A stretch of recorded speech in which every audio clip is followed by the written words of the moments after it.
Hey everyone, before I get started, I just want to remind you that if you like my content, hit that like button, subscribe to my channel, and then join the Militia Man and Crew Patreon community by clicking the link in the caption. Hey, good evening everybody. It's Saturday, and I just wanted to say hello, and we have a special kitty cat who's been just terrorizing this afternoon. But anyway, welcome to Militia Man and Crew and Wally, okay? So enjoy, and we'll see if he's going to stick around like he normally does. And he does. So he's going to be moving around. But anyway, hey, just to get started is that we have the Central Bank of... Really? Okay. The Central Bank of Iraq has an article out today that's the electronic payment companies have advanced infrastructure, which is really good because the deputy director of the Iraqi Private Banks Association, Ahmed Hashimi, basically just says that they've made a decision to stay focused in on using electronic payments for even the gas stations. One of the things I think that that's going to take care of is extracting not small category notes, but notes off the street from the public. And they're going to be going more and more cashless, and it's working. The citizens are opening accounts, and the citizens are also getting electronic payment cards, and they have ease of use and all that stuff. But it says the association established years ago awareness of the financial inclusion. That's the basis of what Iraq's going through right now is a very big push for financial inclusion within the country. And they've hit somewhere in that neighborhood of about 48% saturation for all adults and businesses, which is a big number. So basically, they're just still stating that they have a need for the state institutions to be cashless, electronic, and they're going to keep doing the same stuff. And basically, they're stating that they have advanced infrastructure ready to go now and have been for some time. And they're still just pleased that the government made a bold decision in electronic fuel payments at fuel stations, right? So good article. Check it out, patreon.com/MM&C-Iraq, and you'll see us. And come join us. We have a beautiful, wonderful, vibrant Discord chat room. Everybody's welcome. So come on in and say hi. Gigi will bring you in, or Greg. And also we have the super news hound, Samson, and she brings in a massive amount of information when it's available. I thank everybody for that. Here's an article that says Iraq's Private Banks Association, again, it has a program called Spend for You, and they've had a campaign ongoing that targets citizens and the wealthiest people of the country, I guess. It says the Executive Director of Private Banks Association, Al Tariq, National Campaign Forum for Spreading the Culture of Electronic Payments. They said that this passed. Well, first off, it got started back in 2009, so they've been, having this on their mind for a long time. But anyway, it says they witnessed from March to June of last year a strong movement from the Prime Minister's office, the Central Bank of Iraq, and the private banks to implement the decisions that the government's made. It says the average number of cards issued over 15 years was approximately about 13 million cards. But over the last year and a half, they've added another 5 million. So ultimately, like I said, they've got a huge saturation of the population and the businesses, et cetera, done. It says they had their point of sale devices. They used to have about 7,000, and now they're pushing 30,000, which is big. So obviously, when they're getting ready to make a big change, like we believe that they are, they're already ready and ready to rock and roll, it sounds like. This gentleman explains, in order to inform the citizens of the importance of the subject, we launched a national campaign to spread the culture of electronic payments.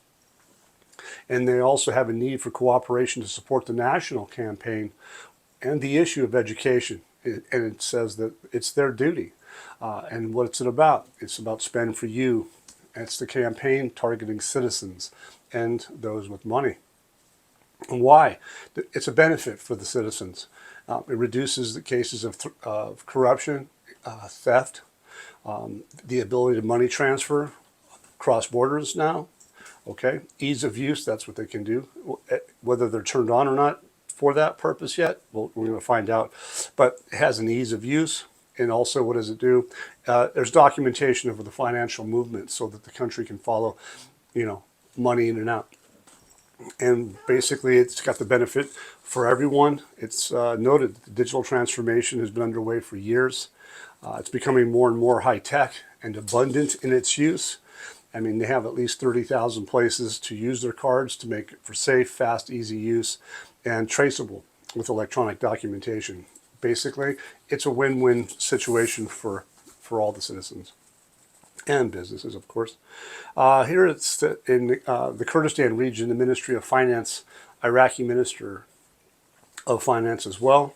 It says the Ministry of Finance allocated about 2.28 trillion dinars to cover salaries of the Kurdistan region for the months of October, November, and December. And with the Kurdistan region handing over, at the same time, non-oil revenues to the federal government. Jamal Cougar, he comes out and talks about it a little bit. His statement was the agreement is based on two principles. The first of which relates to the entitlements of the Kurdistan regional government employees, taking into account the budget expenditures and revenues that the regional government must deliver. So it sounds like they've got that set up and handled. So that's awesome. It says here, it says with the approval of the budget amendment. I like this part, you guys. The approval of the budget amendment, that's for the tripartite 2024 budget amendment that we've been waiting for. They say the other day, with the approval of the budget amendment in Parliament and the resumption of oil exports, the excuse that Baghdad has repeatedly used in the past regarding the Kurdistan region's failure to share revenues or return oil revenues to the state treasury falls away. Thus, the justification that has long been used to delay the payment of salaries to the Kurdistan region employees goes away. It ends. So that's pretty big. I like the way they use that with the approval of the budget amendment. So it states to me, that's what it sounds like, is that they've got that sorted. Hence, you don't see that in the news for tomorrow. They're going to have a meeting, I think, about 1 o'clock. I think we'll pick up on that in a little bit, too. Here it says that al-Tuki, he is an agreement on the region's dues paves the ways for broader understandings on the oil and gas law. It says a member of the Parliamentary Oil and Gas Committee, Kazim al-Turki, revealed an agreement that paves the way for broader understandings on the oil and gas law. The latest agreement in the Kurdistan region is considered a good gesture because the point of disagreement in the law was on the subject of dues and costs of the extraction of the region's oil. And this is one of the most important things that they did. It's heavily important that they do that. And that's going to be for handling their salaries, handling expenditures. They're going to be handling all the revenues. It says here that the agreement is based on two principles. The first of which relates to the entitlements of the Kurdistan regional government employees, taking into account the budgets, expenditures, and revenues that the regional government must deliver. They go on to say that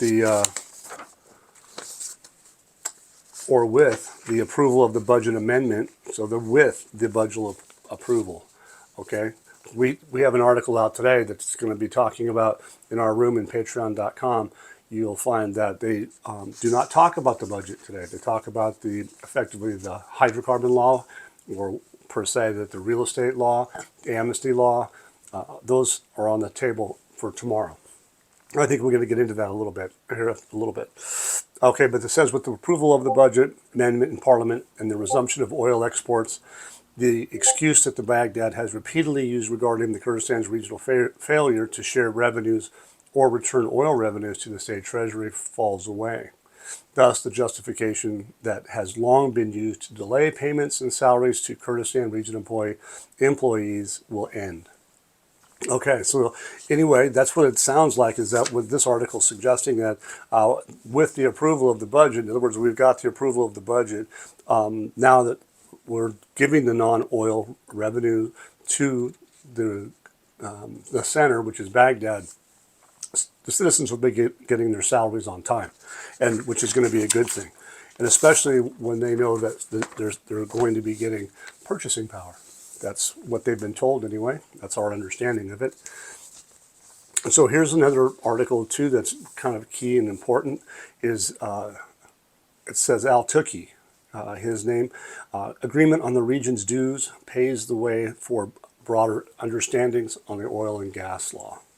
This article, it's brief, but it says a member of the Parliamentary Oil and Gas Committee, his name's Al Tookie, he says, revealed an agreement that paves the way for broader understandings on the oil and gas law. And says the latest agreement, it's kind of a key thing, it says latest agreement. So the most recent agreement with the Kurdistan region is considered a good gesture. It says because the point of disagreement in the law was on the subject of dues and cost, the extraction of the region's oil. Anyway, I think they settled at $20, and they had a cap at $22 for extraction costs per barrel, and as low as $12. And I think they agreed on 20 or something to that effect. Okay, so that's pretty good. So right there you had the handing over non-oil revenues is important, and now you're talking about paving the way for the extraction costs. So they're dialing in both sides of the equation, and it looks like they've got that sorted. So we're going to have to see how that works out, because I think they need to have valuation for the assets, and I think that's going to be related to an exchange rate, a real effective exchange rate. It should be related anyway. The foreign investments in Iraq reached $62 billion. That's big, you guys. In the last 3 years, they've increased their investment into the country for reasons, and one of those reasons would be sovereign guarantees. Okay, and who is it benefiting? International financial systems and companies. So let's move on. It says the Prime Minister Shia al-Sudani this last Thursday says the foreign investments in Iraq were around $62 billion, indicating that $100 billion has been allocated for over the 3 years. So they still got room to move and spend. It says the organization of the forum stressed that his visit came in response to an invitation of the Spanish Prime Minister. Now, if you guys realize, you've heard a lot about the Spanish. Al-Sudani just got back. We'll talk about that in a little bit. But remember, Turkey had some recently in town, or they're communicating for trade, the Development Road Project. Now Spain's heavily involved, and you're going to find that they're cutting some deals, a train deal. So the Development Road Project is completely underway. The organization of the forum says the visit came to response of the invitation of the Spanish Prime Minister, and he was accompanied by a delegation of the Minister of Foreign Affairs, Interior, Trade, Transport, the Governor of Wasit, as well as advisors, the Secretary General of the Ministry of Defense, undersecretaries of a number of ministries, an elite group of businessmen in the private sector, and heads of the Federation of Chambers of Commerce, the Federation of Iraqi Industries, and the Tourism Authority. So that was a lot of people that showed up with the Prime Minister to go to visit the Spain and have talks and move forward, signing memorandums of understanding, etc. It says, forgive me, it says we have a large reserve. Okay, they also in this particular article, they do talk about some other things about Iraqi's production, 4 million barrels a day. What they're doing is they know that in stating that they have a large reserve of oil and gas waiting for investment, so they still have projects that people could be investing in. It says we have proceeded with the reforming of the financial and the banking sector, and we apply banking standards in cooperation with the international financial institutions. They go on to say that and note that the Iraqi Development Fund represents an incubator, if you will, for all foreign companies to enter the Iraqi market, and it cooperates with important funds in the world. So you guys can sense that they have a tone of internationalism and dealing with global banks and people that are cooperating with them. It says here we have put in place sovereign guarantees. I mentioned that, to support the private sector in implementing projects. He continued, noting that this is a specialized committees and series of cooperation meetings with international financial institutions from Germany, Italy, Spain, okay, as well as Japan and France. So they've got it pretty much covered. They've got a lot of things going on. He says that we have provided the relationship between international financial institutions and the Iraqi private sector through the Trade Bank of Iraq. And the priority is for construction industries because we are about to build 1 million housing units. That's a lot of housing units, you guys. It takes a lot of materials, it takes a lot of effort, and it takes a lot of time. And they need to get started, okay? And I think that they are supposed to be doing some of these projects as early as starting tomorrow, which is the 1st of December, okay? He goes on and here says, it says, Iraq has a safe environment that attracts investment, and foreign investments have reached, again, at that $62 billion range. And we have proceeded with the Development Road Project, which represents the least expensive corridor between the East and the West, and it establishes economic cities in Iraq. And then they go on to talk about the agreement on a railway project between Basra and Iran with a Spanish company of about $250 million. So as you can see, they've told you flat out that they are development road projects underway, and they are going to have to, I think, expose the 2024 budget amendments. And that's what we're hoping to see published sometime in the near future, hopefully as early as next week, but we'll see. Raffidain Bank announces the suspension of all types of credit activities. You ask yourself, well, why are they doing that? Something's changing? Okay. Is it something that we see on a regular basis? Not that I'm aware of. Raffidain Bank announced the suspension of credit activity as of December 15th. That's here, 2 weeks from now, real close. It says, for what? The purposes of annual application to make room for the liquidation of the suspended funds and the preparation of statistics and annual inventory on the organization of budgets. It says all types of credit activity will be stopped on December 15th, and loan applications and other banking services will not be promoted. It says the bank directed the branches in Baghdad and its governance to complete all completed transaction requests that have advanced procedures before the above date.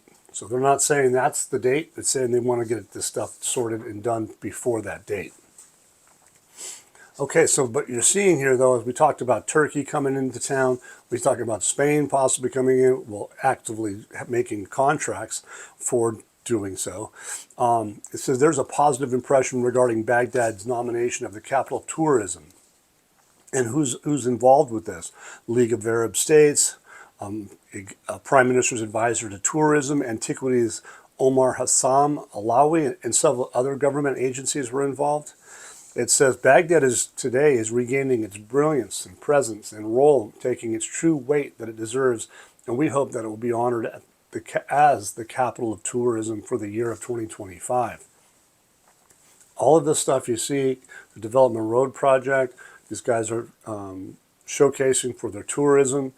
The Development Road Project is going to be massive. There's already tourism all throughout Iraq each and every year. Okay, so think about that. It's pretty good. It says here that there's a large and joint Arab effort to develop tourism in Baghdad with the signing of 2 agreements yesterday under the auspice of the Prime Minister Shia al-Sudani and the presentation of Baghdad's file as the capital of tourism for the year 2025. And here's another thing is that, when it comes to tourism, that's right, non-oil revenue streams. Well, they gave an example of what they call the deadly Dutch disease. I'm not going to go into that. You guys can Google that and find out what that is. But it's basically countries that are reliant on natural resources. And sometimes when commodity prices drop, their budgets get affected, and it's very painful for countries. It's really it's bad. It devalues their currency because they don't have the money and the ability to buy things and pay for things or pay back debt. But if you have a lot of commodities, and then you also have non-oil revenues through many different things, tourism, additional items that may not be interrelated. You got the benefit of building this road project. You have the port of Fa coming in, and so that port's going to generate taxes and tariffs at the borders. And then again, the tourism that comes through and all of the different things that come through, that the electronic systems are going to boost those non-oil revenue streams. And that's what they mean. You're going to need to do that. And they use Saudi Arabia as an example because they needed to do the same thing. And they were able to do so by using non-oil revenue streams. And that's what Iraq is poised to do. And so it's an awesome thing to see that these people are taking notice of it, and the world is taking notice of it, that building millions of houses, building industrial cities, all of that stuff, all the trade that's going to come off of there through bringing those massive ships. They've built 5 berths so far in the Port of Fa, and now they got about 85 more to go. So take that into consideration when how much money is going to be going through this country. And it's all getting started right now. You can see that this is not a joke. They're really moving forward on this. It says good news regarding localization. So we're talking about their salaries. It says efforts have borne fruit and obstacles have been removed. This gentleman says that the file of, his name is Garib Ahmed, he's a member of Iraqi parliament. It says the file of localizing the salaries of Kurdistan region employees and federal banks has overcome all obstacles. So to me, it's right on time. Electronic payments with the new exchange rate should be on everyone's cards at some point soon. And when I'm speaking of the citizens, just as these projects will need to get allocations from the investment side of the tripartite budget. It's all going to need to have to be paid for, and the expectations are really high because the citizens have been told numerous times, educated, get your cards, come on in, get your bank accounts, be ready because you're going to get left out if you don't get involved. So the new Speaker of Parliament, his name is al-Mashahadani. He stresses the need to address stalled projects. Well, interestingly enough, we know that al-Sudani has been talking about all these projects. We talked about it the other day when he specifically gave us time frames when that's supposed to be started, which is when? Tomorrow. So there was like 3,000 projects that should be getting started. An additional 35 was added on to that too. So anyway, now al-Mashahadani, he stresses the need to address stalled projects. It's like he's following in Sudani's footsteps, which is fascinating, and it's probably a really good thing. He's helping out. Parliament Speaker Mohammed Mashahadani stressed the necessity of addressing stalled projects, completing them as soon as possible. He visited the northern Baghdad belt areas, and during the visit stressed the necessity of addressing stalled projects and completing them as quickly as possible. Well, if anything stalls projects quicker than anything else, it's lack of money. So I'm pretty sure that 2024 budget portion of the investment side of the tripartite needs to be exposed. And to me, I'm looking forward to seeing proof of that publication, of the people getting told and seeing for their own eyes it in law, the amendment side of the budget that's already been passed in the past. Announcement of the central bank's remittance auction number D229 with terms of 182 days. Why is this interesting? This one's interesting because basically it got started about 14 days ago. On the 17th, it was opened up for sales for bonds. And they finalized tomorrow in the sense that they stopped selling them on the 1st, same day the projects are supposed to get started.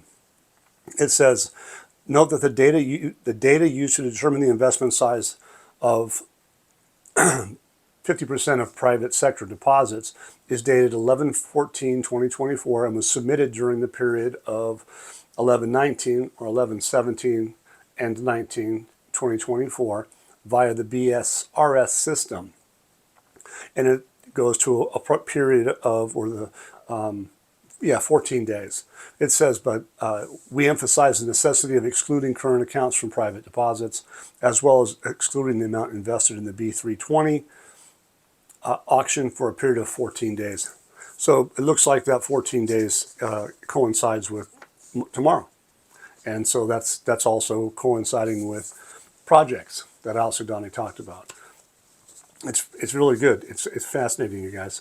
Here's another article from Sunday's House of Representatives session agenda. So that's tomorrow. The House of Representatives announced its agenda for tomorrow's session. It's talking about the agenda's session inclusive of personal status law, the draft law on returning real estate to its owners. To me, that looks like the hydrocarbon law component of it. The draft law on the Second Amendment to the General Amnesty Law, as well as the report and discussion, second reading of the draft law on the Fifth Amendment to the Civil Aviation Law. I wouldn't be surprised if that law needs to be in place for them to regain their ability to use the European airspace. Hey, so this parliamentary session is going to be for tomorrow. It begins at about 1 o'clock in the afternoon. And interestingly enough, all of these things are coinciding tomorrow. Okay? And I think it's just fascinating to see that it's all coming down almost to the wire. I mean, the expectations are heavy, and rightfully so. They're telling us via the news that this stuff is real. And so we're just going to see what the outcome is. I'm assuming al-Sudani and al-Iraq are going to have something to say very quickly. But in this particular case, it says, per the Prime Minister, we agreed with Spain to go for a comprehensive partnership and agreement. And they go on to say, and they're pointing out the agreement to have this comprehensive partnership got started yesterday, day before, or a few days actually. Says Spain's noble position on the Palestinian effort is, strengthened. They say that there's a convergence and coordination positions between Iraq and Spain. So they're, everybody wants peace. So that's what they're talking about. He says, we concluded a contract with a Spanish company to implement that Basra Shalomeshe railway line. So they got that completed. The contract was concluded. And so that's a big thing. And they told us, via all the different people who were involved. And at the end of the day, Prime Minister Shia al-Sudani showed back up today, and just some of the people that he met with while he was gone. There's a laundry list of them. I won't go into all of them because it's like 2 pages. But the man and his delegation with all those people that I mentioned met with a lot of people. And that's a big thing. And so it's an international effort. So Prime Minister Shia al-Sudani, he left on Spain last night, Friday. The visit included, according to the statement, basically met with the Spanish King Felipe VI, Spanish Prime Minister Pedro Sanchez, heading the Iraqi delegation in expanded bilateral talks with the two countries. But also they went and had a memorandum of understanding, cooperation of legal fields and exchange expertise. There's a memorandum of understanding between the Sovereign Guarantees Initiative Committee and the Spanish government. That's why all these companies are going in there. That's where that $62 to $100 billion comes from.